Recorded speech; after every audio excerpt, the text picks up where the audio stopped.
Hey, Greeny here, ready to roll. Baseball season gets underway. We will have plenty of that. And it is a day for the release of a new mock draft. And here to talk about that are Diana Rossini, Dominique Foxworth, Jeff Saturday. We are fired up. We're handing out pancakes today, and it is a mock alert on this day. Here we go. Sound the alarm. We got a mock draft from Todd McShay 4.0, and here it comes. Trevor Lawrence going first to the Jaguars. That stays the same. At number 2, Zach Wilson, BYU, going to the Jets. That stays the same. 3 is where the intrigue begins. And Todd McShay is projecting Mac Jones from Alabama to the San Francisco 49ers after their huge trade with Miami. A few picks later, he has the Panthers trading up to take Trey Lance, who started just 17 games in his career at North Dakota State. And that leaves Ohio State's Justin Fields falling down to some degree to number 11, where McShay is projecting the Patriots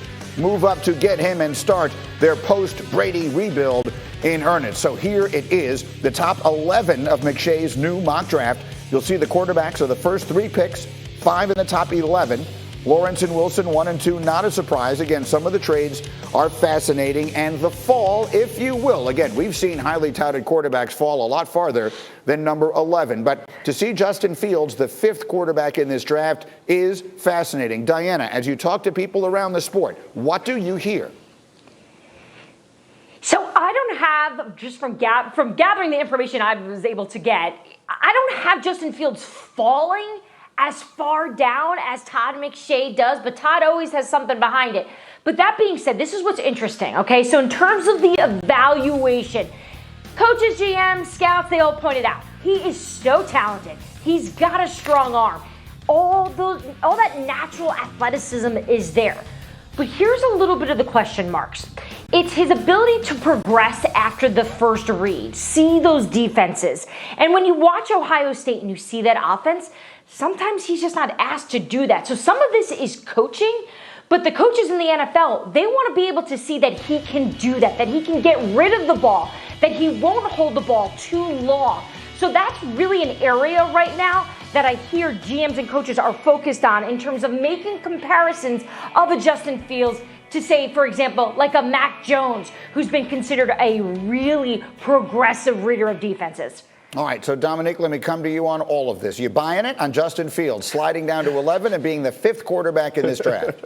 I'm absolutely not buying it. And I know Diana is just repeating the things she's heard, but we all hear the codes in that language. Like, it's kind of outrageous and mind-blowing to see Justin Fields fall the way he has fallen, especially given what we've seen him do on the field and given one of the more recent comps. We think about a guy who people questioned his ability to read the entire field and thought of him as more of an athlete. You kind of think of a guy like Deshaun Watson. Of course, that brings other connotations given the allegations that he's under right now, but he's another guy who slid in the draft. He didn't go to 12.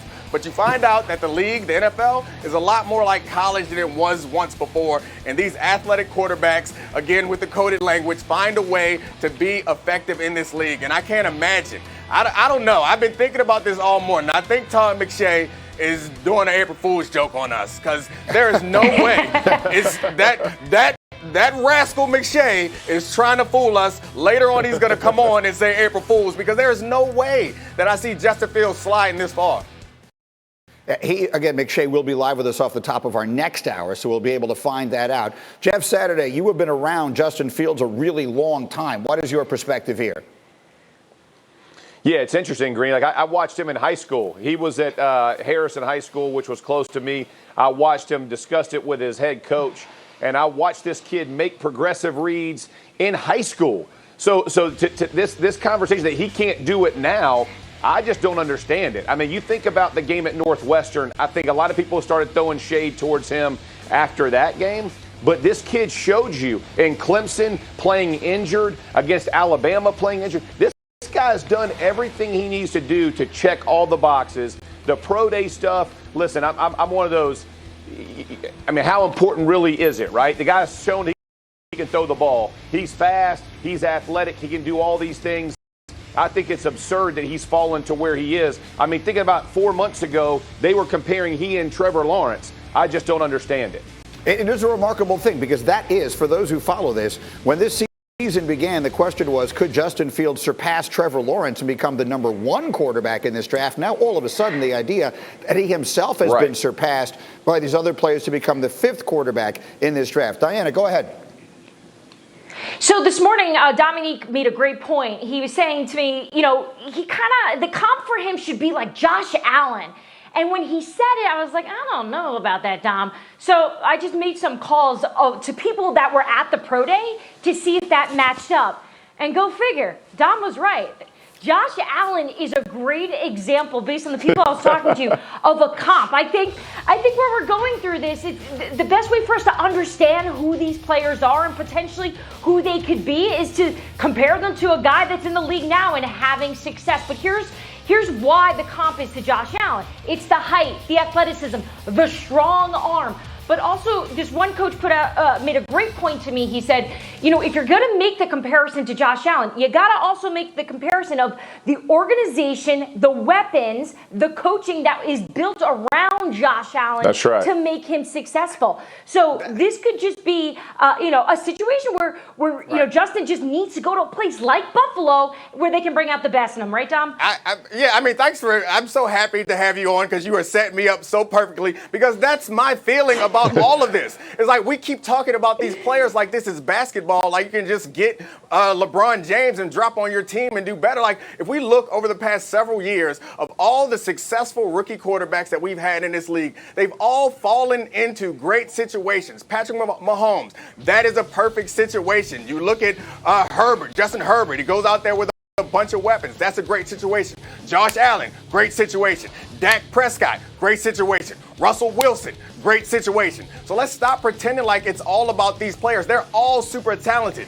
The best player in this class is going to be the player who ends up in the best situation, and that's always how it is. A lot of teams like to point at players and be like, hey, that guy's a bust. No, he's not. You busted him. That's what happened. You busted him. I would add to that thought. Jeff Saturday, you played with Peyton Manning, and I know you believe he's the greatest quarterback of all time. If Peyton Manning had been and again, he was drafted onto a terrible team and suffered through some tough times, but was given the time. That was a different era, not this rookie salary cap era where we give up on quarterbacks in about 15 minutes if they don't show you what they want. If Peyton Manning had been drafted, just for example, into the situation Sam Darnold was 3 years ago, I don't think that he'd be Peyton Manning today, and that's just the reality of the situation. You're 100% right. I mean, listen, where you go and what the general manager, head coach, offensive coordinator surrounds you with and the plan they set for your development matters. Like when you have this conversation about Sam Darnold and everybody's like, oh, well, we're going to get rid of him for Zach Wilson and there's going to be this huge upgrade. Like Sam Darnold a few years ago was talked about better than Zach Wilson. So it's just a silly idea that these kids just come in and again, like Dom said, completely, change an organization. That's not going to happen. These guys have to be developed, grow, and move forward for this football team. And I think when your point is well made, it doesn't matter. I mean, they just got to get better in their development. So of the three quarterbacks that have surpassed him during the season, surpassed Fields, one of them is Mac Jones, who won the national championship at Alabama and put up all these, statistically the greatest season that we've ever seen from any college quarterback. And is it him San Francisco is coming up to take? Well, according to McShay, it is. And so, Dominique, give us a preview. On Friday morning, the day after the draft, if indeed it is Mac Jones who goes number 3 to San Francisco, Dominique Foxworth comes on this show, Get Up, the following morning. What will be the first words you say about that decision? I will, at that point, I will accept that it has actually happened. But up until then, I'm not going to believe it. Because I imagine in my mind a Kyle Shanahan offense with